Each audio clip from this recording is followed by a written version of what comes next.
다 함께 사도신경으로 우리의 신앙을 고백하겠습니다.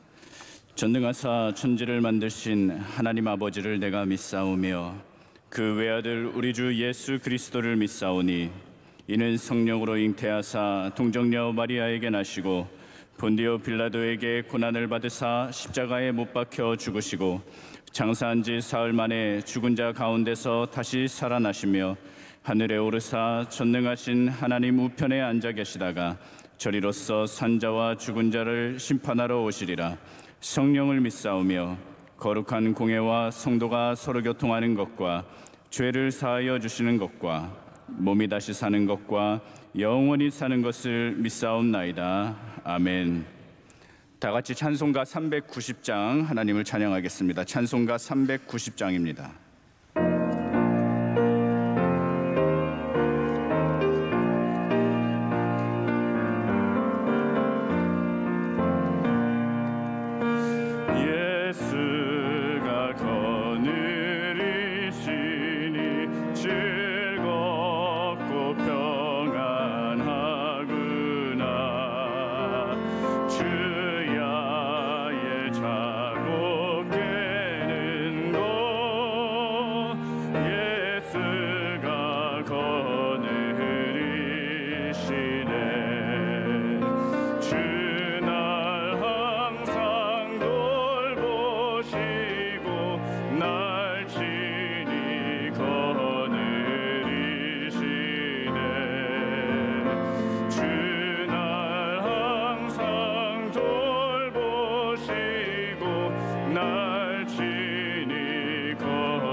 이 시간 기도하실 때에 정윤섭 집사님께서 기도하시겠습니다. 사랑과 은혜가 풍성하신 하나님 아버지, 오늘도 아버지 집에서 첫 시간을 시작하게 하심을 감사드립니다. 죄 많은 저희들 주님의 십자가 보혈의 공로 힘입어 나왔사오니 우리의 모든 죄를 용서하시고 깨끗게 하여 주시옵소서. 이 나라가 오직 주님만 경외하는 복 있는 나라 되게 하여 주시고 대통령과 지도자들에게 하나님을 경외하는 마음을 주셔서 공정과 정직으로 국정을 잘 운영할 수 있도록 도와주시옵소서. 우리 명성교회를 지난 43년간 지켜주심을 감사드립니다. 원로 목사님 한국교회를 향한 비전 사역과 군선교회에 항상 함께하여 주시고 늘 푸르른 진액이 넘쳐나는 은혜를 내려 주시옵소서. 담임 목사님 성령의 충만함으로 맡겨주신 사명을 넉넉히 잘 감당하실 수 있도록 주님의 강한 팔로 늘 붙들어 주시고 말씀을 준비하실 때 언제나 마르지 않는 샘물 같은 은혜를 허락하여 주시옵소서. MCM병원, 필리핀, 캄보디아, 안동성서병원, 기독교 소망교도소 등 국내외 선교지마다 늘 함께하여 주시고 군장병과 유학생, 질병을 놓고 기도하는 환우들에게 위로와 치유의 은혜를 내려 주시옵소서. 기도로 준비 중인 9월 특별 새벽 집회에 말씀을 준비하시는 원로 목사님 든든히 붙잡아 주실 줄 믿습니다. 108회 교단 총회위에도 은혜 내려 주셔서 오직 하나님께만 영광이 되는 성총회가 되게 하여 주시옵소서.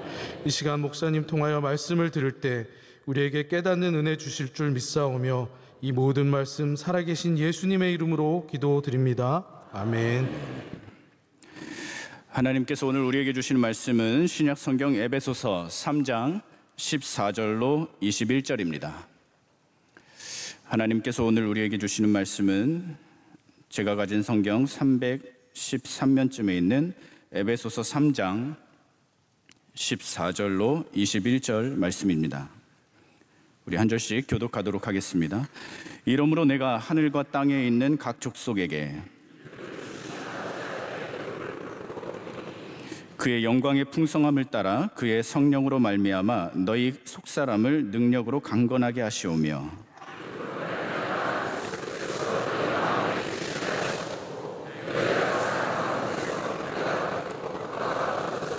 능히 모든 성도와 함께 지식에 넘치는 그리스도의 사랑을 알고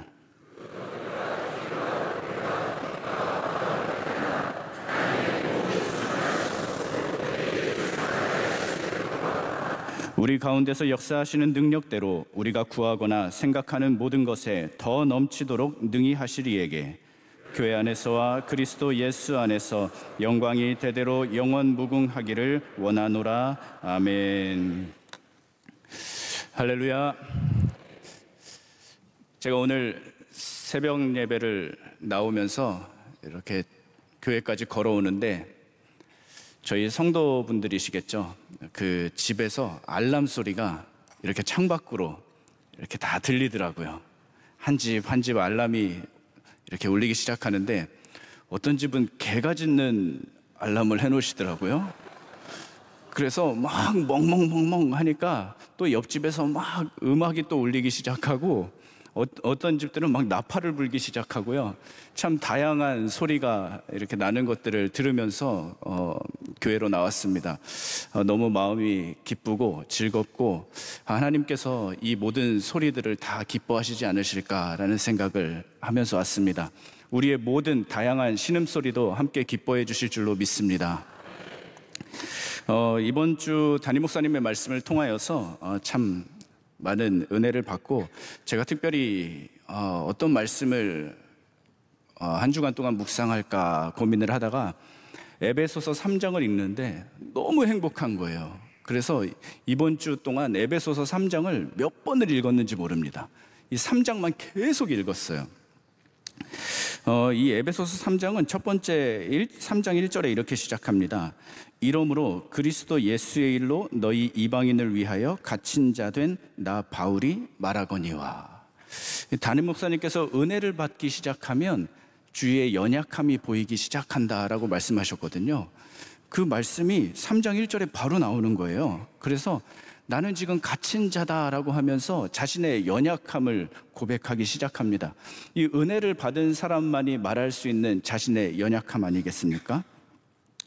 되게 하신 은혜를 누리려면 첫 번째로 우리는 미리 판단하지 말아야 합니다.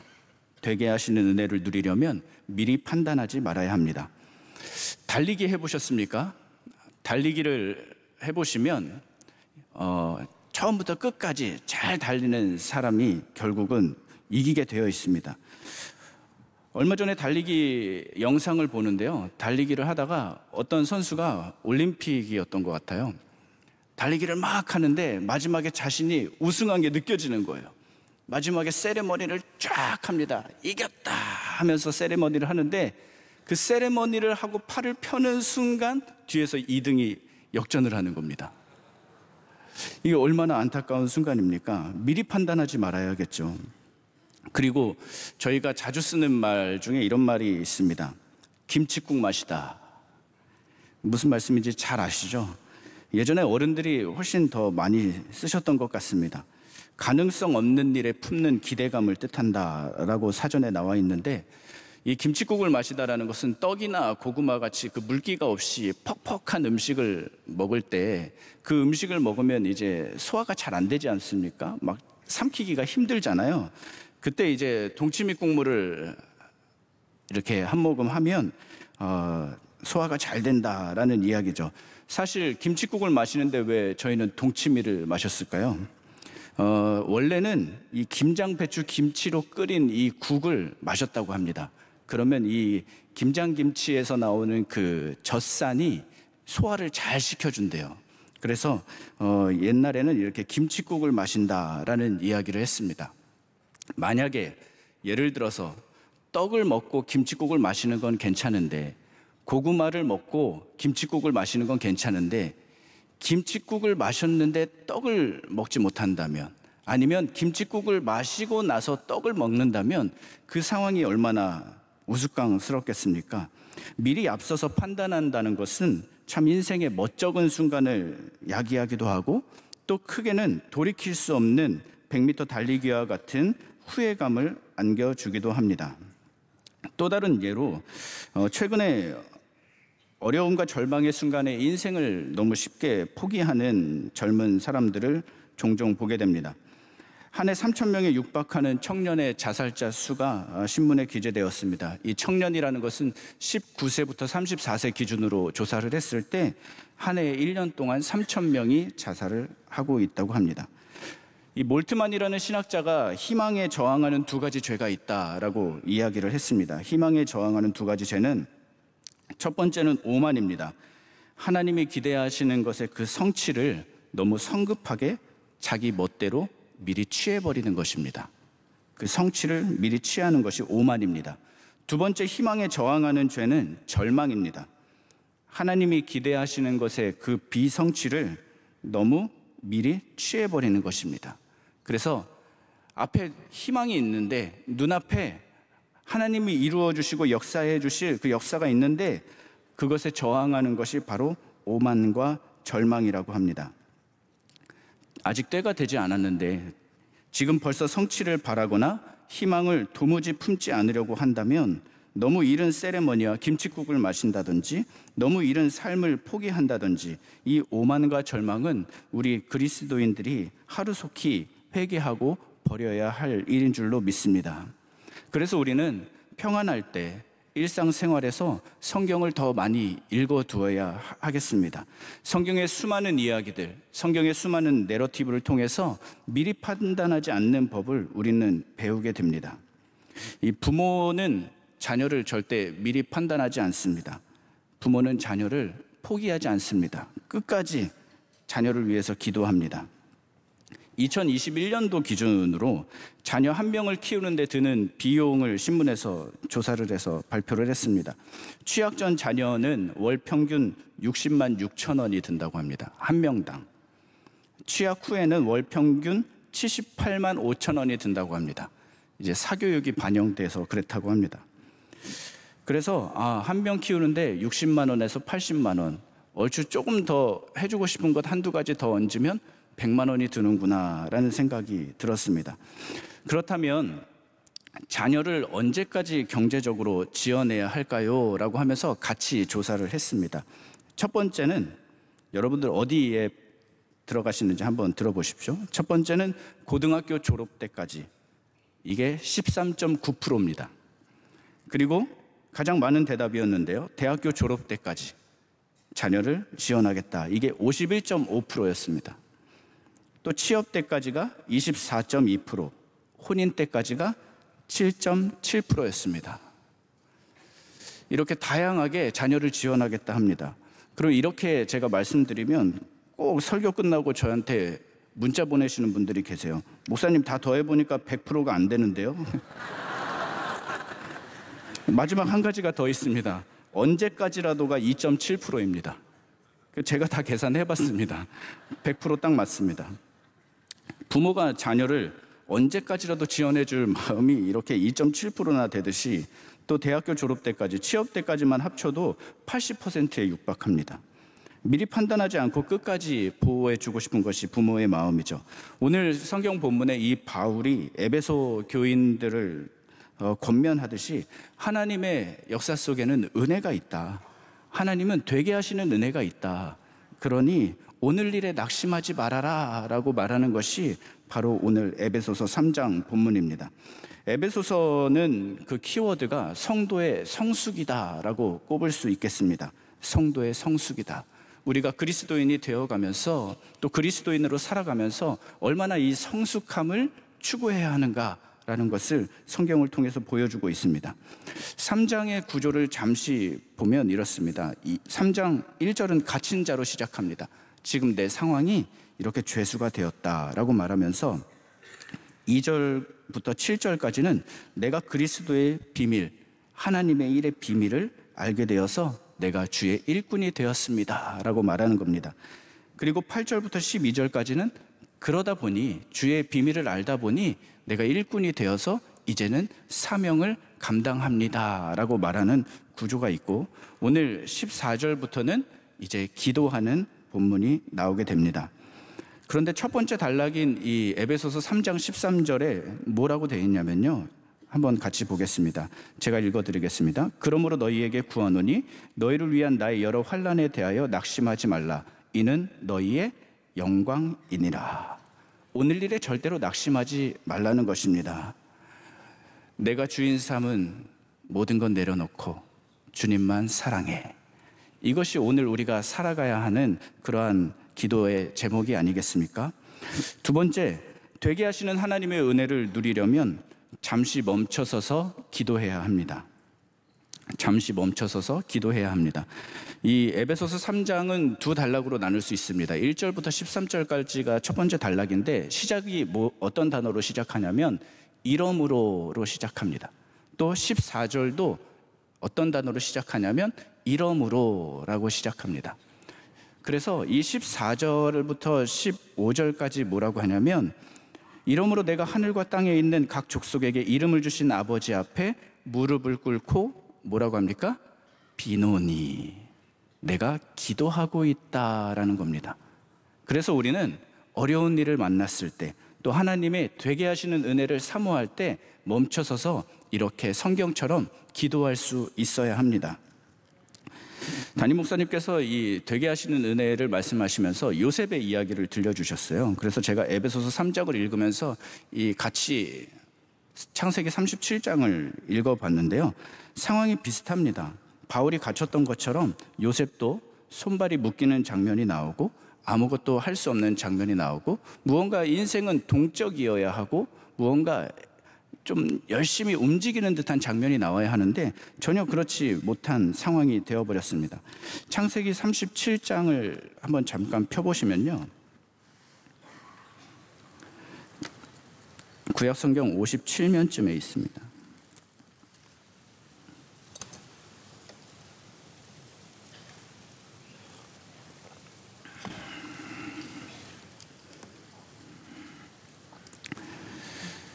이제 요셉이 자신의 꿈 이야기를 하면서 인생이 점점 험악해지기 시작합니다. 창세기 37장 27절에 창세기 37장 20절에 이렇게 말합니다. 자, 그를 죽여 한 구덩이에 던지고 우리가 말하기를 악한 짐승이 그를 잡아먹었다 하자. 그의 꿈이 어떻게 되는지를 우리가 볼 것이니라 하는지라. 이제 형제들이 말하는 거죠. 그의 꿈이 어떻게 되나 우리가 한번 지켜보자. 근데 성경의 재밌는 점이 뭔지 아십니까? 악당들이요, 나쁜 사람들이요, 또 우매한 자들이요, 정답을 얘기해요. 무슨 말씀인지 이해가 가시죠? 여기 9절도 다시 읽어보면요, 그의 꿈이 어떻게 되는지를 우리가 볼 것이니라 말합니다. 결국 보게 되죠. 자기들이 입술로 고백한 말이 결국 이루어집니다. 24절로 내려가서 보시면 그를 잡아 구덩이에 던지니 그 구덩이는 빈 것이라 그 속에 물이 없었더라. 혹시 이 가운데 새벽에 이렇게 주회전에 나왔는데 인생의 구덩이를 만나신 분들이 계십니까? 물질의 구덩이, 경제의 구덩이, 자녀의 구덩이, 또 여러 가지 말 못할 그런 구덩이들로 신음하고 계십니까? 이 요셉은 이 구덩이에 빠졌지만 이 구덩이가 빈 것이었고 물이 없었다고 했습니다. 한번 자신이 빈 구덩이에서 건짐을 받았더니 이제 어떤 일을 만나게 되냐면 이 요셉은 한 나라의 애굽의 빈 구덩이를 만나게 됩니다. 가뭄이 찾아오고 아무것도 없고 물도 메말아가는 그러한 7년의 어려운 시간들을 겪게 됩니다. 개인이 나 혼자서 하나님께서 되게 하시는 은혜를 경험했더니 인생의 후반부에는 온 민족을 되게 하는 은혜를 하나님께서 주셨다는 겁니다. 오늘 이곳에 나와서 또 예배 전에 나와서 주의 전에 나와서 내가 되게 하시는 은혜를 경험하고 하나님께 온전한 훈련을 받았을 때 우리 인생의 후반부에는 또 우리 자녀들의 인생에는 온 가족이, 온 교회가, 온 공동체가 되게 하시는 은혜를 경험할 수 있는 요셉의 인생과 같은 은혜가 있기를 축복합니다. 다윗은 이렇게 말합니다. 시편 138편 7절에 내가 환난 중에 다닐지라도 주께서 나를 살아나게 하시고 주의 손을 펴사 내 원수들의 분노를 막으셔서 주의 오른손이 나를 구원하시리이다. 인생의 구덩이를 만났을 때, 수많은 문제들로 갇힌 자 되셨을 때 고난의 광야에서 잠시 멈춰서서 기도하는 은혜가 있기를 축복합니다. 제가 그래서 36절이 이제 37장의 마지막 절인데 제가 그 뒤에다 이렇게 써놨습니다. To be continue. 하나님의 역사는 계속된다라고 해서 제가 To be continue 이렇게 써놨습니다. 너무 재밌잖아요. 하나님이 구원하시고 하나님이 어떻게 쓰실지 너무 기대가 되잖아요. 그래서 제가 정말로 성경에 To be continue 이렇게 써놨습니다. 우리 인생에도 이러한 To be continue의 은혜가 있기를 축복합니다.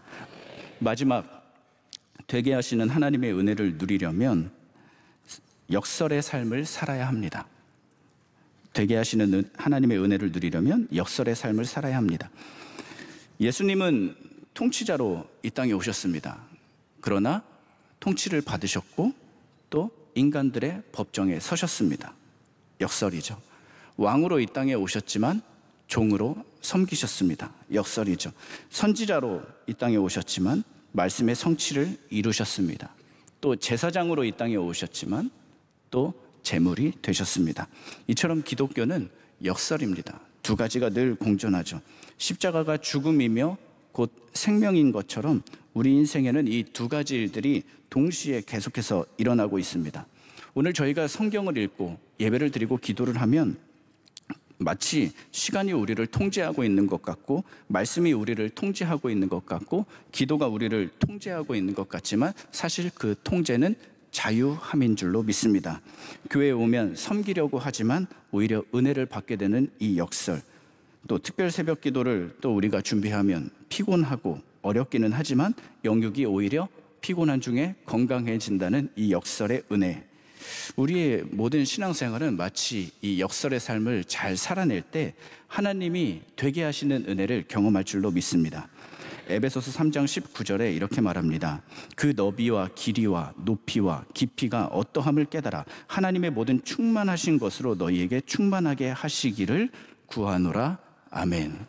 우리의 삶이 더 주님께 가까이 갈수록 충만해지는 것입니다. 중세 교부 버나드가 이 사랑의 4단계를 이야기한 적이 있습니다. 사랑의 4단계. 누가 이야기한지는 사실 중요하지 않습니다. 한번 들어보십시오. 첫 번째 사랑의 단계는 나 때문에 나를 위하여 나를 사랑하는 것입니다. 결국 자기 중심성을 버리지 못하는 첫 번째 사랑의 단계입니다. 두 번째, 나 때문에 나를 위하여 하나님을 사랑하는 것입니다. 마치 자판기처럼 하나님을 이용하는 그러한 신앙인이죠. 세 번째 신앙의 사랑의 단계는 하나님 때문에 하나님을 위하여 하나님을 사랑하는 것입니다.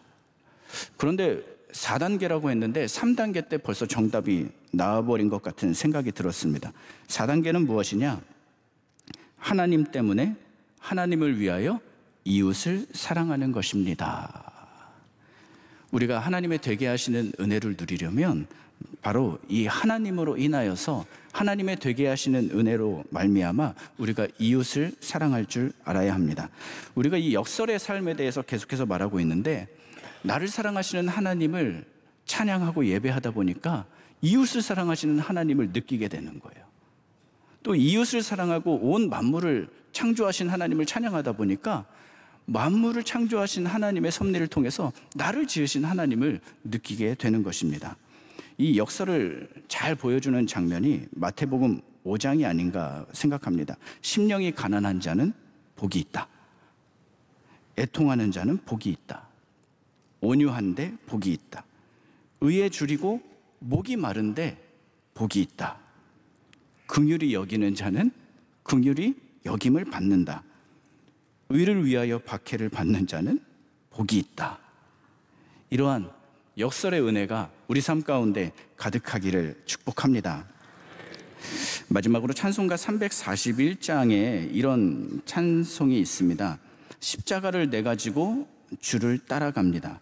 이제부터 예수로만 나의 법에 삼겠네. 세상에서 부귀영화 모두 잃어버려도 주의 평안 내가 받고 영생복을 받겠네. 3절에요. 내가 핍박 당할 때에 주의 품에 안기고, 핍박을 당하는데 그것이 주의 품에 안긴 거랍니다. 세상 고초 당할수록 많은 위로받겠네. 고난의 구덩이를 만났는데 위로를 만나는 것입니다. 주가 주신 기쁨 외에 기뻐할 건 무엇냐? 주가 나를 사랑하니 기뻐할 것 뿐일세. 아멘이십니까? 말씀을 정리하도록 하겠습니다. 오늘 말씀의 제목은 제가 갇힌 자의 자유함을 보라라고 정해보았습니다. 갇힌 자의 자유함을 보라. 되게 하신 하나님의 은혜를 누린다는 것. 이게 나는 지금 갇힌 자이지만 내 안에 하나님이 비밀을 알게 하셨고 또 되게 하신 은혜를 경험하셔서 이 무한한 풍성한 사랑을 경험케 하시고 모든 하나님의 백성들에게 전하게 하셨다라는 이 사명을 이야기하고 있는 것입니다. 그래서 하나님께 기도드리는 것이죠. 하나님, 이 모든 백성들이 주의 그 풍성한 되게 하시는 은혜, 그 놀라운 비밀을 알게 하여 주십시오.